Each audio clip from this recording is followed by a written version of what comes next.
So I'm home. I'm in my backyard just chilling, relaxing. Back from the trip to New York.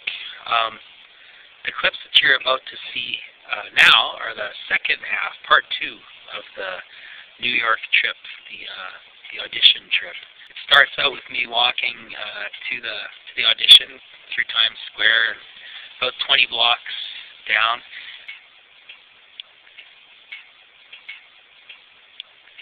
A little shot of the inside of the audition room, and then that was it.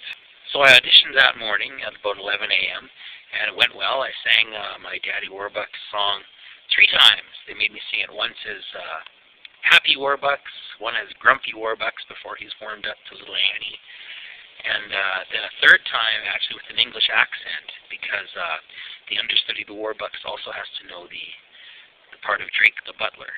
So they enjoyed it. There was some concern about my Canadian citizenship, because the casting director had been through a thing. She is also the casting director for the show Rent, and they had a Canadian guy in that show, and it was a big hassle, blah, blah, blah. So there was some concern about that. But they still called me back for the next audition.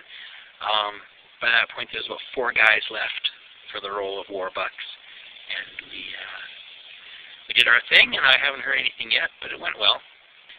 Now, the rest of the video is mainly sightseeing stuff.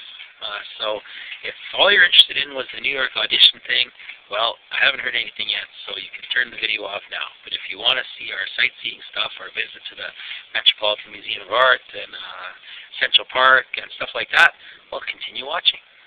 So the first thing that we did after the audition was just walked over to Central Park and hung out with the squirrels, tossed them some peanuts, just try to kind of unwind a little bit after the stressful day. We went off to the Metropolitan Museum of Art and started out in the Egyptian wing, checking out all the hieroglyphics. And there was all kinds of stuff. There was big stone caskets and statues and sarcophagi. Is that the plural of sarcophagus? Sarcophagi, maybe.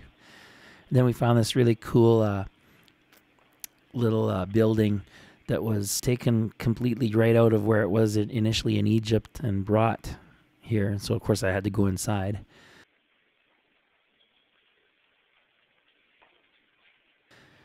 Then it was on to the paintings and stuff.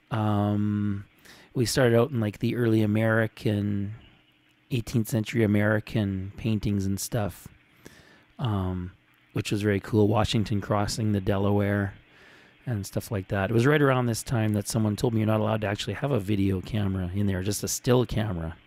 But since I don't usually follow rules that I didn't make myself, I just ignored them and kept shooting. I know, I'm bad.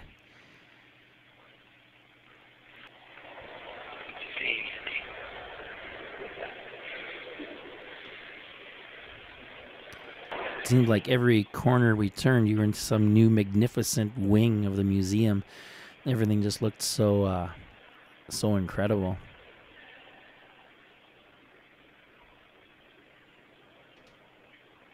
And finally, we found the musical instrument wing.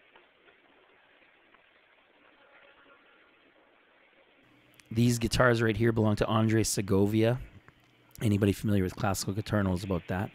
Little trip to the armory, and then we were finished at the museum, and it was right back to Central Park again to have lunch. Hooray for hot dog vendors. I know people say not to eat those hot dogs, but I can't stay away from them.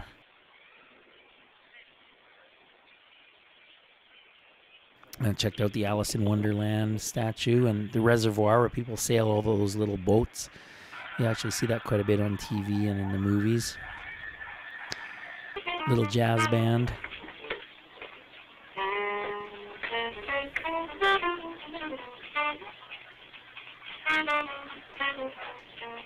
Then we found a street market. They closed off one street, and actually I think lots of people from the houses just came out and took out their old used stuff and carted it out there and put it up for sale. So it's our Mexican theme night. We're in Chicago. Get some chalupas from Taco Bell and some delicious Corona beers.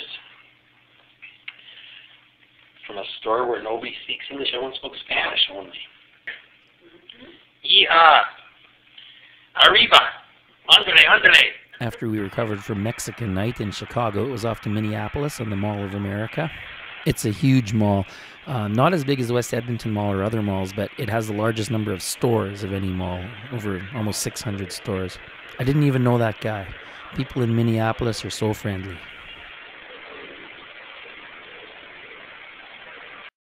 So that's it. That's the trip. I hope you enjoyed the video. And as an interesting addendum onto the whole thing, the local paper phoned me up. They had heard about the journey that Colleen and I had made, and they did an interview with me, and it's in the paper today. And the coolest thing about the article is the fact that it mentions the people that were kind of really supportive during this whole adventure. People like Darren and Jillian McCaffrey from Broadway North, and Joni and Desmond Short from Short Stuff Productions, and Kimmy Morale, and Marty and Zoe, and of course my wife Colleen, and my daughter Kat, and my son Chris. Big thank you to everybody that was, oh, and Barry, of course, Barry. Yeah, big thank you to all those people and everybody that I forgot. And, well, that's it. It's over.